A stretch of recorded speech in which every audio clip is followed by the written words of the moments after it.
As we were recording this episode on March 7th, the news came out that Akira Toriyama had passed on March 1st.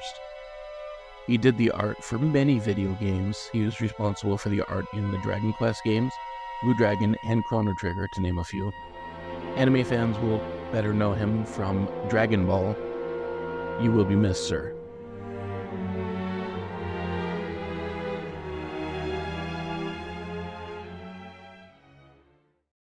OMG. Like, seriously? Hi, it's Fifi, and you are totally tuning in to the Vintage View podcast. And now brace yourselves for the ultimate hosts of awesomeness, Scott and Sam. Take it away, guys. Meow.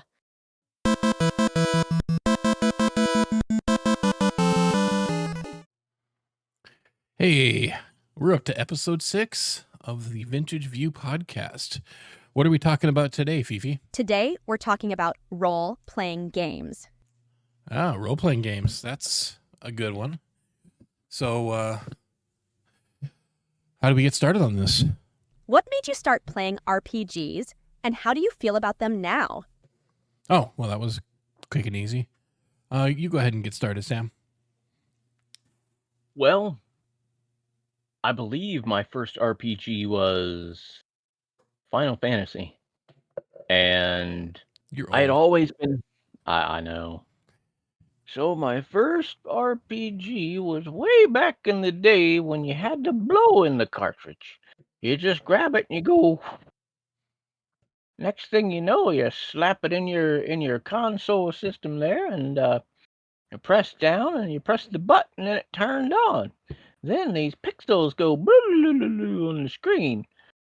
But yeah, Final Fantasy on the NES was probably my first, and the first one that I actually sat down with, because before then I had played, little bits of Crystallis and Dragon Warrior.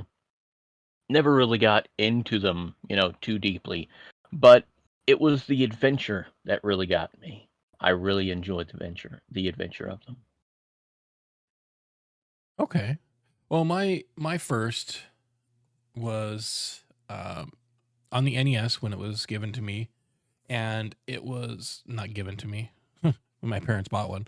But it was Ultimate Exodus on the NES, and I remember the game, and it was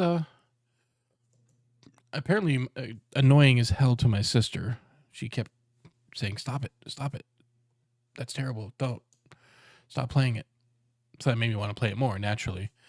But I really enjoyed it, even though it was fairly difficult. It emulated more of a pen and paper type of RPG, because you had to have food. You could buy horses to help you move faster and things like that. You eventually get, there's other kinds of puzzles, because there's areas where you can learn to pray, and then you pray and you get things. So it was quite the experience. But the first role-playing game that I loved was the very first Dragon Warrior game, which is now known in the United States as Dragon Quest. That game was probably when I played that one, I think I had played it after Final Fantasy. I thought Final Fantasy was pretty good, but Dragon Warrior, I should say. I don't know, there's just something about it that just got me, because the story was a little more intimate, because you only had one character, and you were just this lone person going. And then at the very end of the game, of course, I didn't beat it until I was already an adult, but you're given a choice by the end bad guy: join him or not join him. If you join him, obviously the game ends and you take over the world with him, but if you say no, then you have to fight him. So that kind of grabbed me and pulled me in.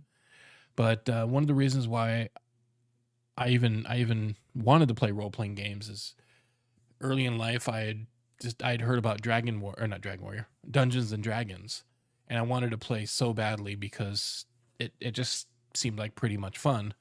For those of you who don't know, you roll a 20-sided die. This is a giant one. I pulled off my shelf before we got started because I figured it'd be better than holding up a small one, which you wouldn't be able to see.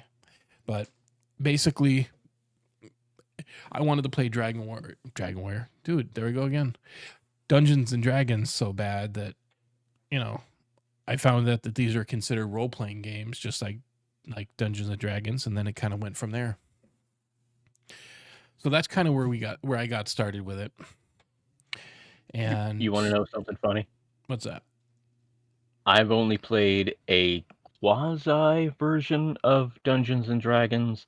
I was spending the weekend at a friend's house, and his brother started pulling out these Dragon Ball Z action figures. And we started like writing in, our levels and powers and class and all that stuff. And he wanted to be the dungeon master. And I don't think we actually got to play, but we sat there for a few hours and we like hashed out everything that we were going to do with these DBZ action figures. And like I was excited to play, but I don't think we ever actually got to. I'm not sure we even had the dice. Probably not, because if it was a quasi. Anyway, so that's kind of where I got started with role-playing games. Mine, I think, was a little more extensive than yours because mine was more of a desire to play. But it's kind of where Mine we're was at just with that one. What exactly is an RPG? And how do you know if a game is one? Well, I mean, technically, that should have been the first question, Fifi. But Yeah. Silly cat. no, what a role-playing game is well, actually, if you think about it, a lot of games these days are role-playing games in a way. They Even are, yeah. Grand Theft Audio. Wow, I am not on the ball today or tonight. Or whatever. are you? I am off the ball. Anyway, no. Even Grand Theft Auto in a way is one because as you play the game, you get stronger and stronger. So it's kind of the way. But really, when it boils down to it, the elements of a role-playing game is when you're playing it, you assume the role of a character, and when you play, you get experience points, which in turn cause you to level up to the next level. And when you go to the next level, you get new abilities, you get stronger, more hit points, etc. And you just kind of get stronger overall. And that's, in a nutshell, what a role-playing game is. And that's really actually how pen and paper role-playing games are as well. Do you have anything to add on that one? No, not really. Well, okay. We're burning through these questions way too quick here, I think. No, we're good. Which RPGs do you really like and why? Oh, that's a loaded question. You Yep. get started. Here's where the fun gets. All right. Again, for me, the Final Fantasy was where I started, but I blame you for bringing Dragon Quest into my life because you suggested it, and I started playing it. And again, kind of like you, I was an adult, and I was going through, and it felt far more old school than Final Fantasy, obviously. Oh, yeah. But that was definitely part of its charm, was the fact that to find something, you had to purposefully look at something. You had to choose that from the menu. To go up or downstairs, you had to choose that from a menu. And That at only lasted younger one me, game. well, younger me would have been like, no, ain't happening. Mm-hmm. But I was like, as an adult, I'm like, this is actually, kind of fun because this is the part of the game that it's included in this, and that's just part of its charm. But more things like, would you consider the first Zelda an RPG? In a way, it kind of is because when you go You and do assume, things, you get experience points. Well, not experience points, yeah, but you get more health. So in a sense, it is kind of a role playing game in that yeah. sense. But like you were saying earlier, a lot of games are, RPGs from the sense of assuming a Mm-hmm. role. So if I'm assuming the role of Link and I'm trying to save the princess and, killing this and killing that. That too is a really good RPG. Well, these Um, days, Zelda is considered an action RPG. I think we'll get into that in a little bit later, won't we? Probably. But yeah, and then Crystalis, I've said it a million times, is one of my absolute favorites. Um, I'm trying to go through in linear order and do the Dragon Quest games, but for some reason, I think mainly due to the fact that the numerical system in the Final Fantasy series was so screwed up, I just have no desire to Technically, do that. technically 1, 2, or no, 1, 4, 5, Yeah. 7. No, not 4, 5. 5, 6, 7. Yeah. But And eventually they all came out. now that 7 Rebirth is out, Oh, I actually kind of want to go back through and play Final Fantasy 7 do it. because It's I still a remember worthy game. yeah, I remember playing it originally when it came out and I enjoyed it. It's just I got frustrated because I was a dumb teenager. So I quit. And now I'm like, you know what? Now that Rebirth is out, there's just everybody seems to be playing some form of Final Fantasy 7. I'm So not. I might do that. Well, you might have to. Even I'm if it's playing the I'm playing Dragon Quest Treasures, which oh is no. kind of a role-playing game, but kind of a treasure hunting thing. It's one of the spin-off. Yeah, I have way too many Dragon Quest games. You do, but that's not a bad thing. I mean, technically speaking, the only one that I don't have is 10, but that's only because it hasn't been officially released in the United States. And I guess that leads into my answer. Dragon Quest is my favorite. While I liked Final Fantasy, um, the series was fun. I stopped liking it after 9 because to me 10 and later just felt weird. But one of the reasons why I like Dragon Quest so much is they don't feel the need to reinvent themselves every iteration of the game. Because for the original game you had 4 characters, which is pretty standard for Final Fantasy. Then you get part 2, which you also had 4 characters, but instead of hit points, they changed the system. Instead of leveling up, if you use a weapon more, you get stronger in that weapon. If you take more damage, you get more hit points. If you use more magic, that magic that you use gets stronger. Plus, you get more magic points, and then you progress all the way to 7, and then you have materia, which you could enter into your equipment, which gives you abilities and things. So they kept just reinventing themselves on every new game, and it was hard to follow. But when it comes to Dragon Quest, I mean, they have their spin-offs where they change everything. Rocket Slime, you basically just charge at things and then they jump on your head and then you throw them on like moving mine carts to take them back to town. And then you can use those later when you're shooting from your tank at another tank. It's weird, but it's not one of the mainline games. But what I like about Dragon Quest is it's more of a traditional game.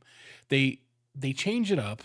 They give it new features, quality of life issues, things like that. Because at its core, it's still turn based. Everything is menus, and everything else, and just where it comes from is the story and the humor in it too. Because the monsters themselves, you got all kinds of puns, like the platypunk. It's like a platypus. That's so that's kind of where it came from on that. But another role playing game that I do enjoy is Crystalis.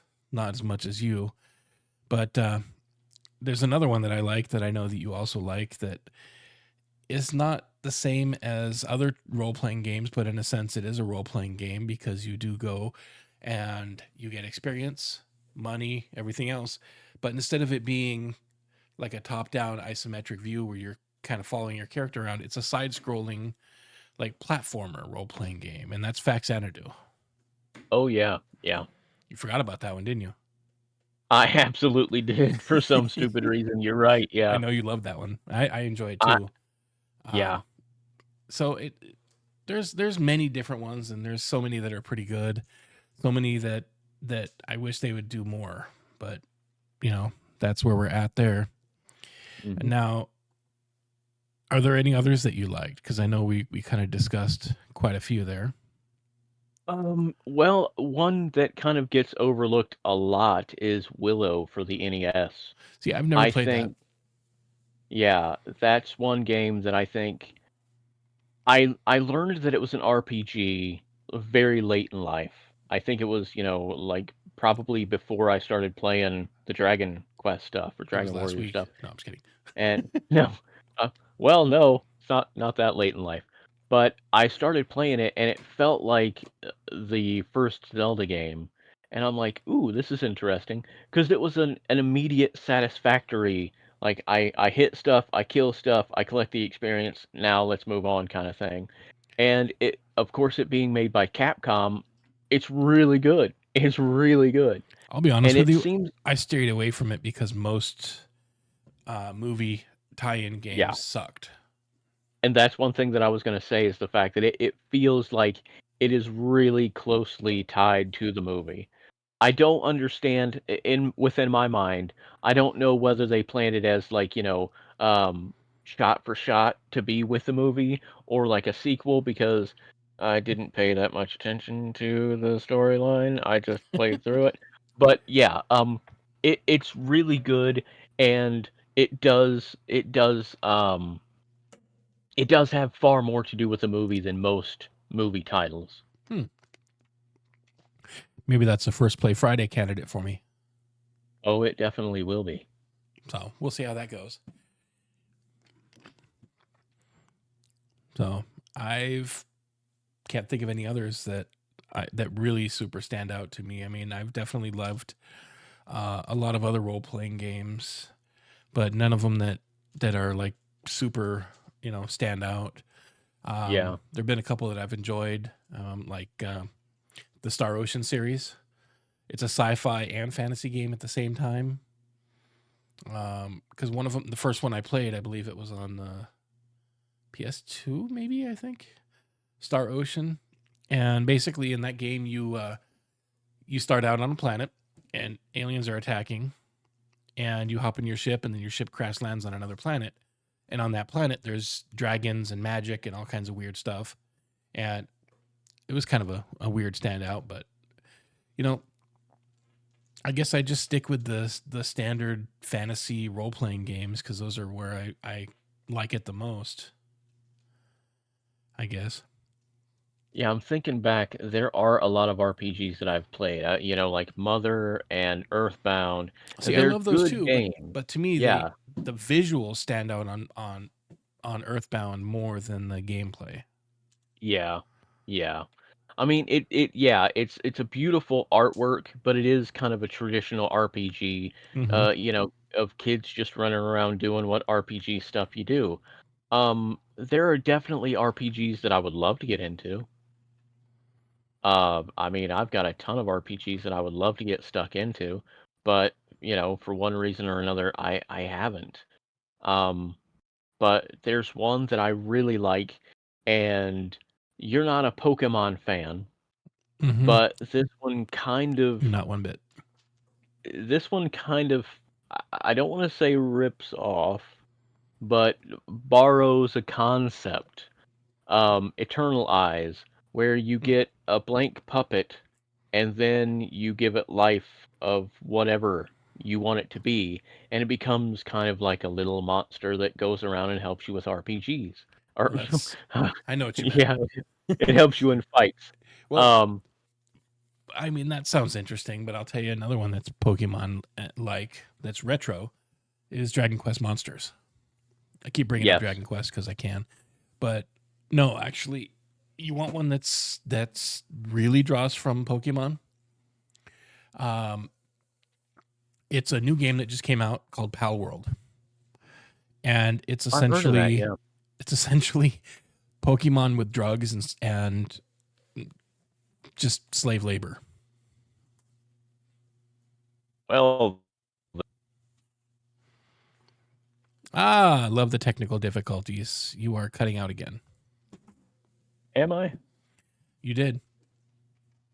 Interesting. You're like, and then there's nothing. So, yeah. Well, let's move on to the next topic here. Yes. How have RPGs changed over time, and what do you think will happen in the future? Well, RPGs, we're talking about computer RPGs instead of pen and paper RPGs, but it all goes back to pen and paper. Because in the late 70s, there were computer role-playing games at that point that were called multi-user dimensions or MUDs. Freaking Alexa just started talking. Anyway, I should have turned off. Anyway, so with multi-user dimensions or MUDs as they're called, it was basically you use a telnet client, which is a computer you can use to connect to another over the internet or over a computer network. And it was all text-based. So if you've ever played any game like Zork or that's the only one I can think of, where you're just typing in your commands, like with a MUD, if you're going to attack something, you just type kill and then the name of the person or the creature that you want to kill. And then just text scrolls by and you keep an eye on your hit points and you issue commands like flee or dodge or, whatever the case may be. And then, that's how they were. And they were, they're still played now, but they were still popular until the early 2000s, actually, because I was playing one until probably the mid 2000s. It had been going for over 20 years. And I'd known a lot of those people for over 20 years. But, the game closed.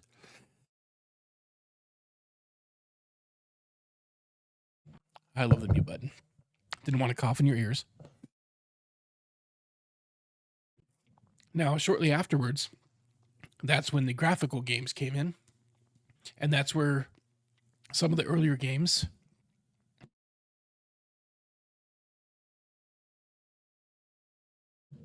if you're watching the video, you're watching me die. I'm just coughing like crazy. It appears my colleague might need himself a bottle of water. Yeah, but I'm dying. So as he dies, we're going to plan the funeral. But first, okay, RPGs, where have they come from? How have they evolved? Let's see here. One of my, I won't say favorite, but I do like the Ys series. And it kind of ties back to, I don't want to compare Hydlide and Ys, but they all kind of go that similar way where they're just walk into something and kill it. So even as I guess kind of primitive as Dragon Quest was, the E series and Hydlide were even a little bit more so. But even so, I enjoy those games. There is one RPG that I, for whatever reason, my brain, nope, Lagoon. There we go. I I had such high hopes for Lagoon, but it turned out to be just basically another walk into stuff and poke at it. And when it came to the final boss, it was so difficult. So then you get into actually being able to swing your sword. And that, is where things for me were like, okay, good. I can kill something with action and have fun. And then we get into bigger worlds and expansive stories of like Morrowind, the Elder Scrolls series.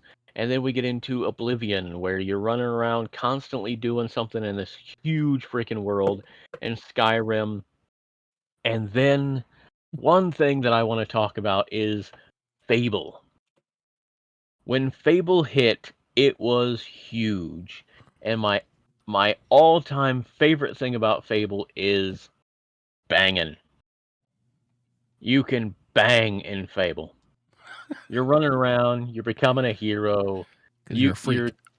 yep. You're kicking ass. But I'm telling you, you get yourself a nice lady.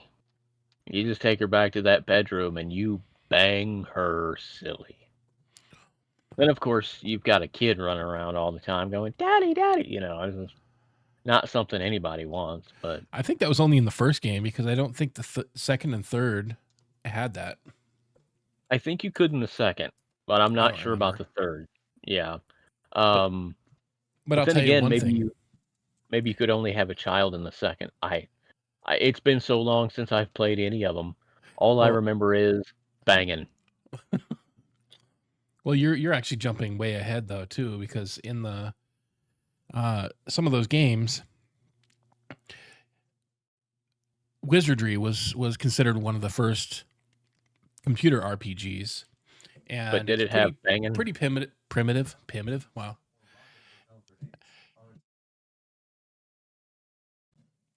Alexa keeps kicking in, going, "Oh, RPGs, rocket propelled grenades." Great. Yeah. That's the last thing you need on your search history. Yeah, I know. So, if you're watching the video, which unfortunately you can't see, um, it's Wizardry was all wireframed, and it was kind of a first person type of thing, and it was kind of going through the different paths and all that fun stuff with it. Now, another thing I wanted to kind of mention though too is it inspired a lot of the modern role playing games like Dragon Quest, Final Fantasy, things like that, and that came out in 1981. So they started quite a while ago. Now, what I'm hoping role playing games will do, because the question was is where do you think they're going to go? I honestly think that with all of the generative AI, the large language models like Chat GPT and everything, I think what they're going to do is they're going to build some of that into a game and make it so that the game is different every time you play based on your actions. So if you go and talk with someone in a game, they have, 3, 4, 5 programmed things that they say. Sometimes based on your actions, they have one thing to say or another. But I think if they were to use AI in some of the games, there could be almost no limit to what they would say. So I think that's kind of where they may be going with some of these. Hopefully, because that sounds really cool. Yeah. Oh yeah. And imagine if they could also use the AI to change the story a little bit too. So ultimately the plot of the game is still exactly the same. The gameplay is the same, but maybe characters are in a different place each time you find them, or maybe different side quests that are randomly generated by the AI, or based on how you're playing the game or something like that. So I think that's where they're probably going to end up going. It'll probably give a loose script on what they want, and then maybe some key points that are going to be 100% scripted, but all the other things, encounters that you have are going to be AI. And one thing that I think would be kind of cool is if you were to play a role-playing game and you're not doing very good and you're not sure where to go, the AI may automatically be like, here's an NPC that'll tell you some more things about where you got to go, or things like that. So it'll kind of hold your hand a little bit, but it'll be all behind the scenes. So instead of it just having one difficulty, it'll adapt to how you're playing just to keep it challenging, but yet at the same time, not make it so it's story driven instead of gameplay driven.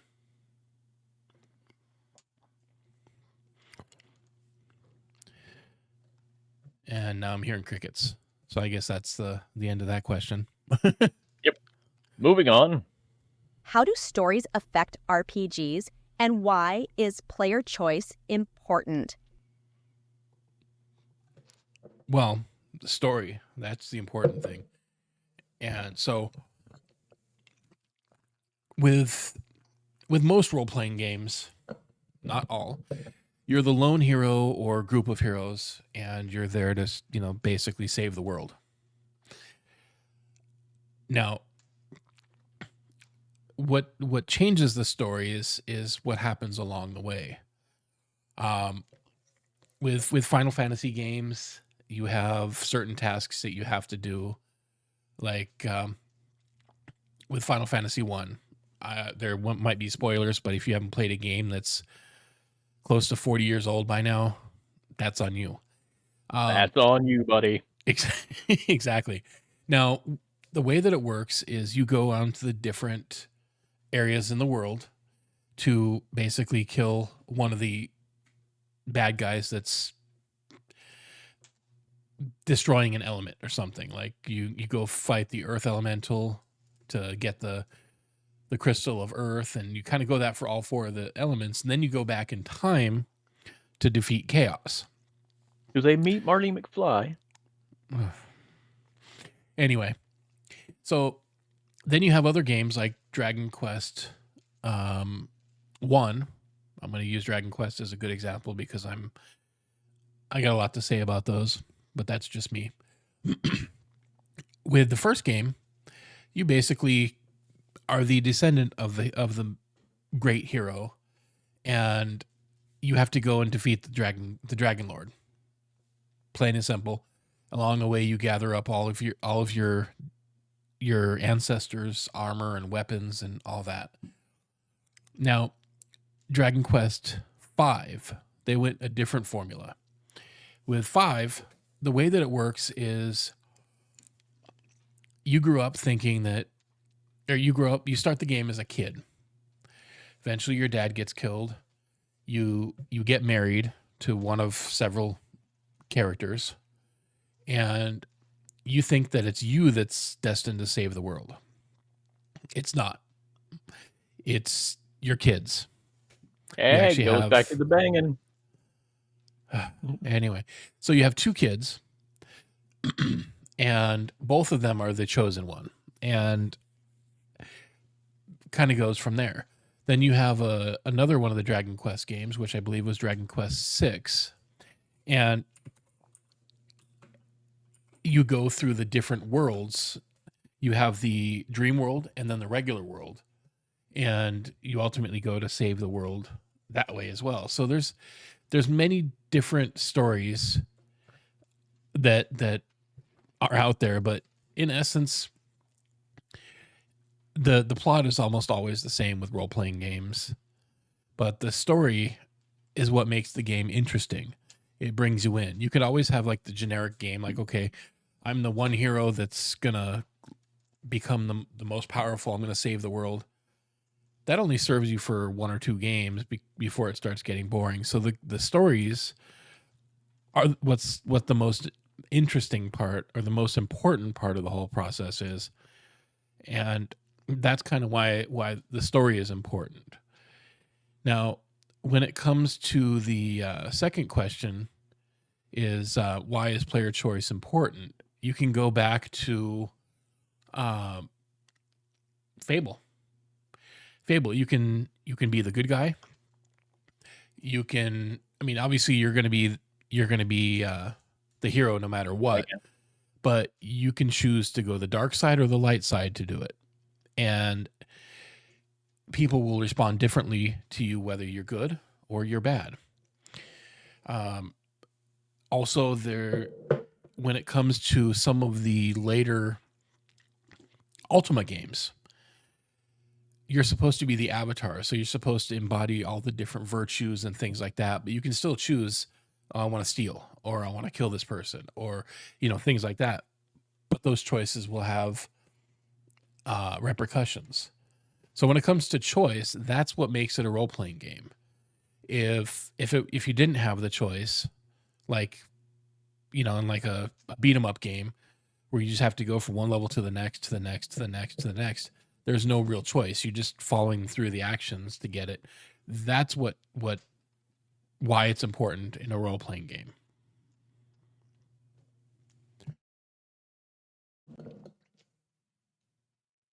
And now I hear crickets. Is it my turn? Yes. I said a lot, I know. I don't particularly care either way about stories. What? I know that might be a controversial viewpoint, but We can't be yes. friends. Good night, everybody. Okay. All right. Goodbye, everybody. See you next. Nope, well, there won't be a next time. But no, a lot of people talk about soundtracks for video games and Mhm. how they love soundtracks, and for me, it's music that goes along with the game. It's I could take it or leave it. In RPGs, yeah, okay, with like Final Fantasy, it gives you the goal, it tells you what you're supposed to do. With Dragon Quest, it gives you the goal, it tells you what you're supposed to do. But for me, the meat and potatoes of an RPG is getting out and doing something. So uh, I was Exploration. too harsh. Yeah, and kicking ass, and in Fable, banging. So my You initial just my hung up on that. initial well, I mean, aren't we all? My initial answer was a bit too harsh. I will admit that. It is kind of important to set up the overall goal of why I'm supposed to play this game for X many hours.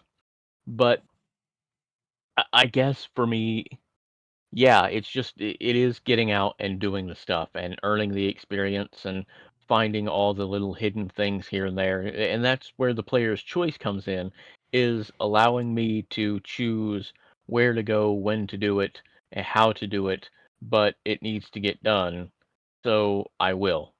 And that's just pretty much my idea of what an RPG is to me, is the fact that the story, I guess, sets up the meaning of why I'm going to play the game, but it's not like I'm going to go, if I don't save the princess, I'm just never going to see the sun ever again.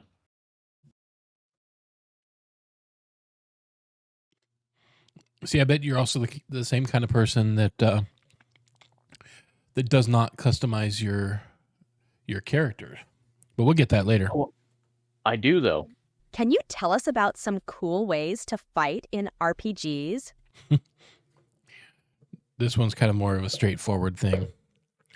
You level up, you either use commands or you like in a Zelda game, it's an action RPG, so you have to stab and thrust, and that sounds weird. Banging. Shut up. You stab and dodge and use other magic weapons and stuff like that to do it. I've even seen some role-playing games that have kind of a hybrid system between action and commands. That's kind of weird, though, but, it is what it is, really. Well, that's kind of it's interesting because it did just bring in like Breath of Fire for me. I absolutely love that game, and why up until this very moment did I forget that it even existed? I haven't the slightest clue. With games like Crystalis, it's that immediate kill and move on, and Yeah, you have the action. with Breath of Fire, it's the timed and what RPG is it that has like, I know it sounds weird, but there's like an RPG that's got stuff that it might yeah, I don't know. Basically, you don't see the stuff that attacks you. It's just a little thing that wherever you walk, then it hits you. Um, That's then weird. you start a fight. It's kind of like the same thing of Dragon Quest. Basically, you don't see the stuff coming, so Only there's nothing in the on the older screen. games. Yeah, it doesn't have a representative on the screen. And those, after having played some games that have representation on the screen, where you're like, okay, now I can see what I'm going to do, I kind of didn't like those games, although, again, I still do play those and I still do enjoy them. It's just for me, as they have progressed to being like, okay, whether it's turn based or whether it's action, you know, I want to kind of see what I'm going to face. And that's my long way of saying that. You know, that kind of reminded me of a different combat that's kind of, it's not a cross between commands and like real-time type fighting, but Super Mario RPG. Oh, yeah. You can just use the menu and then that's it. But if you time your button presses after you select the item that you want, you can either take less damage or deal more damage to the bad guys. So you have things like that too that, so there's many different ways of fighting. There's definitely different ways of really doing anything in games, but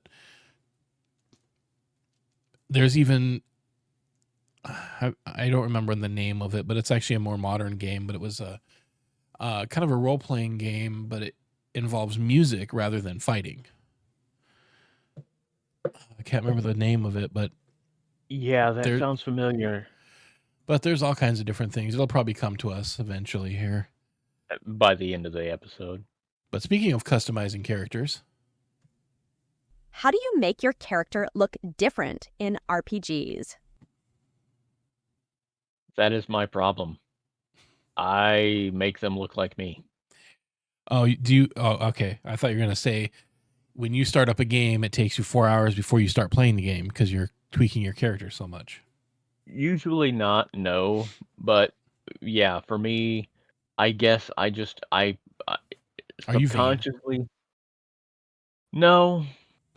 I mean, I kind of have quite low self-esteem about myself, and maybe that's, we would definitely have to find a psychologist to, go Oh, through I've and be got like, self-esteem issues myself.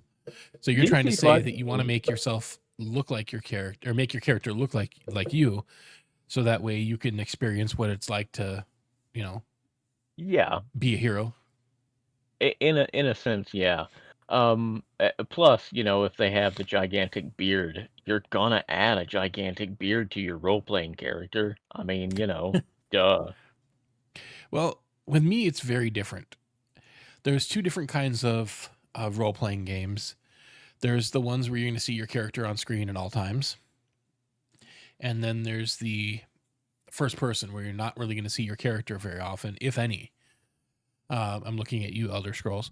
So with the games that I'm going to see my character on a regular basis, yeah, I'll go ahead and customize the character, but I'm not going to spend too much time on it. I'll be like, okay, cool. I'll give him green hair and weird looking pants, or something simple like that. I'm going to spend maybe 2 minutes on it max. Now, if it's a game that, like, first person, kind of like your Elder Scrolls and your Fallouts and others, where you're really not going to see your character, I might just pick my race, pick whatever, and then just hit random a couple times till it looks kind of cool, and then I'll be like, all right, cool, select, and then move on. Now, I guess this kind of goes with it, but when it comes to the names, sometimes I try to use something funny if it just amuses me, but other times I'll just use my name or even just use the name Bob. You probably put your own name down, don't you? I remember when I think the first RPG that I could put my name in, honestly, was like an MMO RPG, and I used my name backwards. And from then on, it kind of stuck with, Leumas? yeah, that's pretty much what I do, is either that or math. And it's just, it's simple, it's easy, it's just something to pop in there, and, they'll read it back to me. Interesting. Well, I guess that's nothing else there. But here we go. We're finished with that one. Can you talk about some really cool game worlds you've seen in RPGs? Well, that's hard to say. I mean, I've touched on some of them before that I've seen personally. Like I was mentioning the Star Ocean games. You got sci-fi areas, and then you have like almost high fantasy areas where you got like swords and sorcery and dragons and all that fun stuff. But really, when it comes down to role-playing games, with the exception of the occasional airship, it's strict fantasy. Yeah, I'm looking at you, Final Fantasy. Then you have some that are complete sci-fi.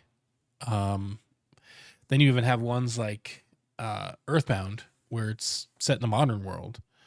So when it comes down to really cool game worlds, I can't really think of any that stand out. Because they're all pretty vanilla, unfortunately. That's where I think the story comes into play. What's your take on that? For me, you kind of hit on the Elder Scrolls and the Fallout, and that's where I think the world's kind of, because I literally just maybe like 3 or 4 hours ago started playing through Fallout 3 again. And as Yeah. soon as I left the vault, everything just kind of clicked like, wow, yeah, this is a massive, expansive wasteland. Of course, it is a wasteland, but there's a lot of stuff to see and do. And here's a bit of an interesting one that maybe I'll get a little bit of people to laugh at me on this one, I do that but anyway. I will boot up Skyrim every so often, and I will leave my house, and I will just go for a walk. And in real life, it helps me relax because it's such a peace. Okay, haha, it's Skyrim, but it's such a peaceful walk. Of course, I you're gonna honestly meant have. I honestly thought you meant actually going outside of your real house. Why would I do that? Oh, going Who outside is leaves their horrible. real house? Inside has all That your is stuff. exactly. Leaving your real house is just the worst thing a person could ever do. But no, yeah, in Skyrim, I just walk around and, all kinds of stuff happens, but it's also the calm, peaceful, just walking around. You're listening to the crickets chirp. You're watching the fireflies float around. Um, the guards walk around and they've got the Imperial prisoner and they tell you to back away. And then you take offense to it, so you kill them and you set the prisoner free. And then there's the headless horseman who you follow around, but he doesn't necessarily go anywhere. And there's there's so many different environments within Skyrim. You've got the wide open plains, and then you've got kind of I guess like an autumnal woods area where you've got red and orange leaves and Then you also have the tall grass, fjords. and you also have the fjords and the Chevies and the Diages Really? You're and, gonna go and there? the and the Mercedes Benzes. But there's so many different Wow. places in Skyrim to just walk around and enjoy. And that to me, that kind of immersive world where I didn't even really have to play the game.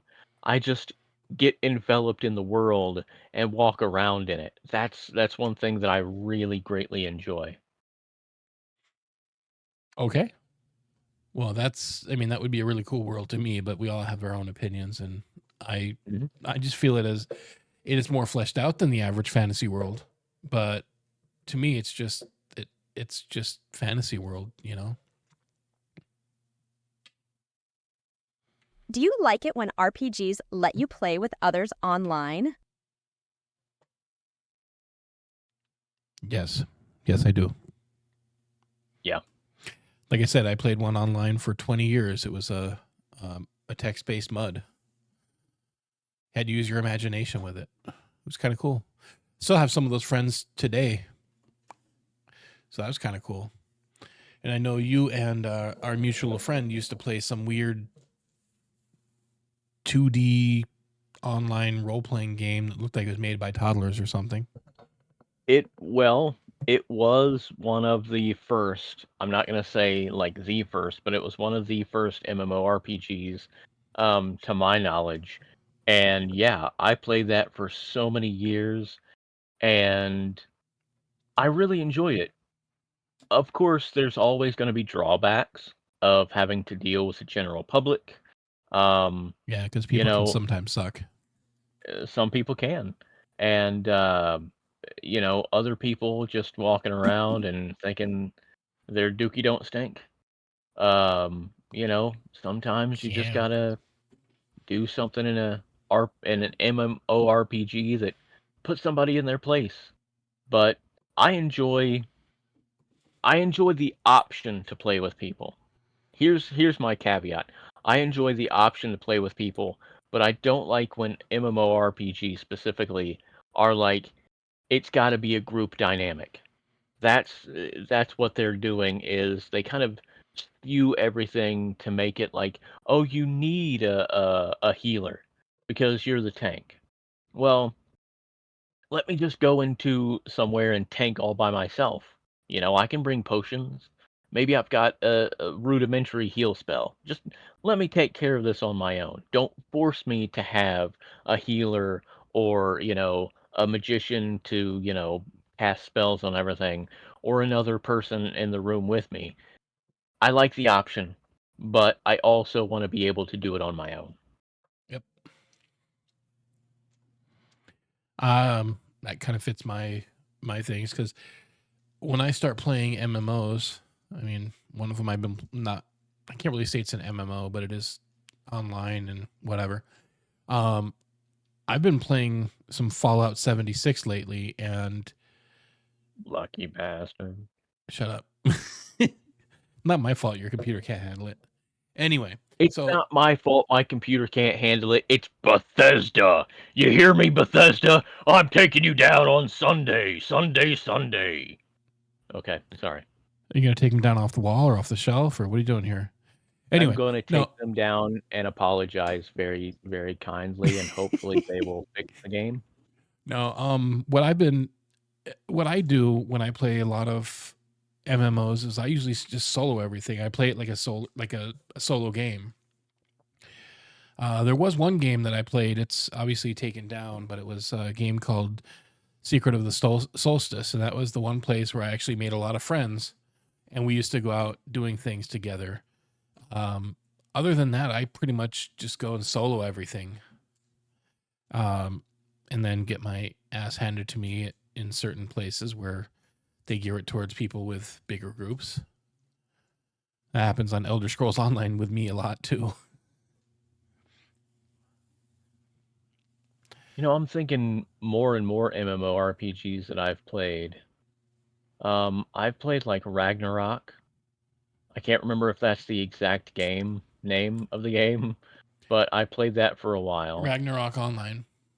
Okay, that one. Thank you. Yeah, Secret of the And then like you Solstice said, was kind of a similar type of game. okay. It was based on a Japanese or Korean role playing game called Zen Online, XEN. But yeah, Ragnarok was apparently a slightly older game, if I remember right. I could be wrong. I'm wrong Well, quite frequently. NTK, the one you made fun of that I used to play, that was Korean. And like I really enjoyed it because eventually they did upgrade the graphics. They did upgrade the graphics and they looked more 16-bit rather than piece of bleep. Oh, Um, instead of looking like Atari 2600. it really wasn't that bad though. I mean, No, I it was I like don't know. NES. It wasn't that bad, but yeah, I played that for years, and that was Korean based. See, I I just didn't like believe. it because when you're like fighting things, it just didn't even look. It looked worse than like even Zelda 1 to me. Well, So that's your fault. yeah, that's just But my opinion, obviously. the Korean version, I believe, was called Baram. Of course, that's probably pronounced completely wrong. But a different company bought it out, and the American division now has NTK. They have, oh God, what was the other one that I used to play? I can't remember what the other Dark Ages, I think it was. Dark Age of That was Camelot? No, I don't know. no, no. But Dark Ages, it was that was more primitive than NTK. But even Hmm. so, that was still kind of fun. But then, yeah, like I used to watch people play EverQuest. I used to watch people play Wow. World of Warcraft. So yeah, I never actually played those. Never had a computer that would handle it. I mean, But I used to watch you people. you could now. Oh, of course now that they're not online. No, Well, World of Warcraft still is, I was but about to say WoW is still yeah, kind of popular, yeah. and it's technically considered a role playing game according to our standards, anyway. Or Yeah. not role-playing game. A retro game. Yeah. Well, I yeah, don't know what I was trying to definitely a say. retro game by now. Well, it's been out I'm for just agreeing. 15, 20 years now. Hold on. Now I'm curious. While you're searching that up, I'm going to air my grievance of the fact that I had a very lovely friend purchase me Fallout 76 for Christmas / my birthday. She wasn't exactly sure which one, so she just bought it and gave it to me because she and I are both Fallout fans, and I was excited. I want her to know that I was extremely excited, but for whatever reason, there's a bug in the game that is well known that when you start up Fallout 76, it just continues to say signing in, and it never progresses past that. A, And she tried to help me troubleshoot that for weeks, and we never got past it. a bug in a So Bethesda game? I Wow, know it's that's unheard extremely of. rare. I know it's extremely rare. Nobody has ever heard of a Bethesda game that's anything less than perfect. But we tried everything, and I eventually submitted a ticket, and I can't remember what their first answer was kind of BS, Have you and I'm tried like, turning it "That off and doesn't on make again? any sense." It was something like that, yeah, and I'm like, "That doesn't make any sense. I don't get that." And then I asked them again. I'm like, "No, seriously, what?" And they're like, "Oh, okay, now that we're reviewing your computer's, diagnostics, yeah, it's just not gonna run our game." And I'm thinking, "Hold on. It doesn't say that my specifications aren't gonna work with your game." So I go to the Steam page, and I think I was like 1 or 2, not gigahertz, but, like, I think the processor is like 3.4 gigahertz is required, Mm-hmm. and mine's like 3.2 or something like that. Again, numbers, I can't remember. And I'm like, "That that surely, come on, you can't be that far off." But, yeah, it just never would work. If it makes you feel better. It doesn't. But anyway, so I have been able to successfully play Starfield while my computer is technically not powerful enough for it. Because I still have a mechanical hard drive in my computer, and apparently it requires an SSD. My It problem is, requires well, my problem is every once in a while the game freezes for a few seconds, and like it's buffering, but I'm running Mhm. it from my hard drive, so it's kind of weird. So That's a bit of technological advancement that I never really expected. I greatly appreciate, SSDs because, they, in my experience, are a bit smoother and quicker than mechanical. oh yeah, But, my yeah, I laptop hard drive died, and I put Windows back on it when I got an SSD from a mechanical hard drive, mhm. and it blew my mind because from fresh install to desktop where I could actually use it and do things was less than 10 minutes. Oh, Before yeah. it'd Yeah. taken me 45 minutes or to an hour. So anyway, Moving on. yep. What tips do you have for Fix your people? game, Bethesda.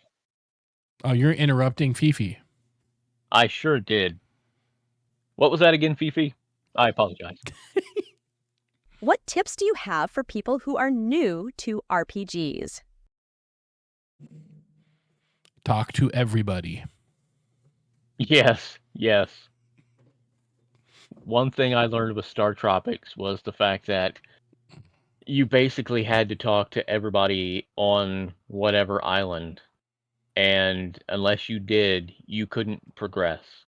So yeah, in RPGs, you literally have to talk to everybody. Just in case. Well, okay. That makes sense.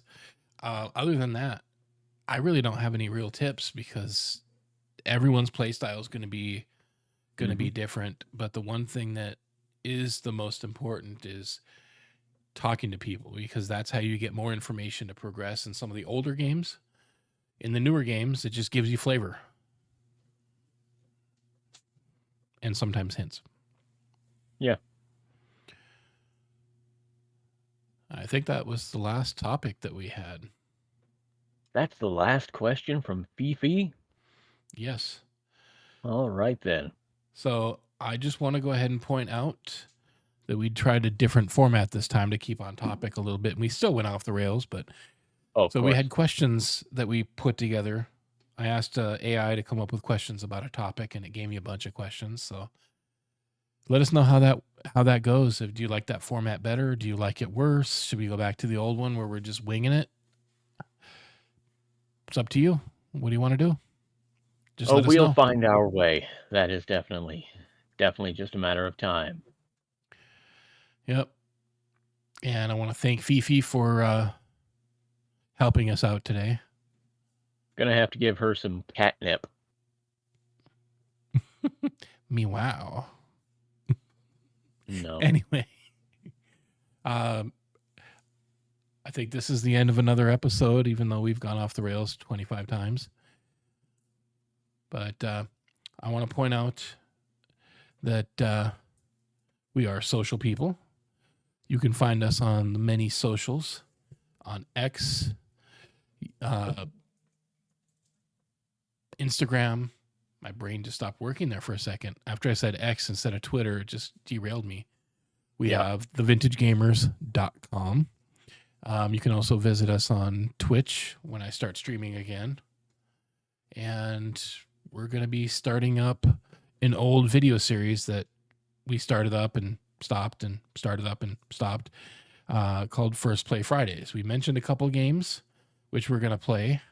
I think the first one that I plan on playing is a Japanese game called Sweet Home, which, funnily enough, is a role-playing game. But it's a survival horror game, which, here's a little fun fact about that one. They started doing a remake of it for the PlayStation. And partway through, they're like, let's go ahead and make some changes. And it became Resident Evil. So that'll be a fun one. So I got a hold of the game and translated it to English. So that'll probably be the first episode of First Play Fridays. So we're looking forward to seeing you there as well. But until then, I'll see you guys later. Bye, everybody. You and your weird voices.